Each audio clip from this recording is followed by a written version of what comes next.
Donald Trump sème le chaos sur les bourses mondiales. Ce lundi, le CAC 40 a perdu 4,78%, sa plus forte baisse depuis plus de 3 ans. Et depuis que Donald Trump a annoncé les surtaxes douanières, le CAC 40 chute de près de 12%. Car ce sont bien les nouveaux droits de douane qui font paniquer les marchés. Les États-Unis vont taxer les biens européens à hauteur de 20% et les biens chinois à hauteur de 54%. Ça veut dire théoriquement que des produits chinois qui arrivent aux États-Unis et qui coûtent 100 $, une fois passé la frontière, ils coûteront 154 $.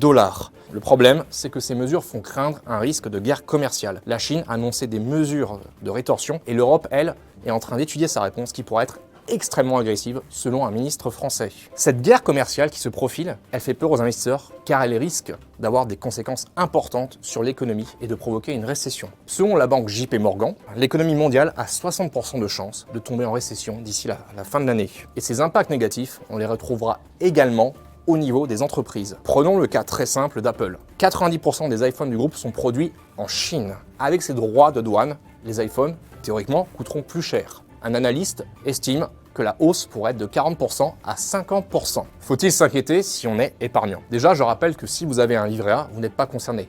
La rémunération du livret A dépend de l'inflation et non pas des marchés financiers. Si vous avez des actions, les experts nous disent de ne pas paniquer, de faire le dos rond. Certes, les marchés boursiers sont en baisse, mais vos pertes, elles ne se concrétisent pas si vous ne vendez pas vos actions. Vous pouvez très bien choisir de les conserver à moyen ou long terme. Et certes, on ne peut pas prédire l'avenir, mais à long terme, les marchés actions, ils ont tendance à progresser. Selon Deutsche Bank, au cours des 50 dernières années, les actions françaises ont progressé de 6% par an en moyenne.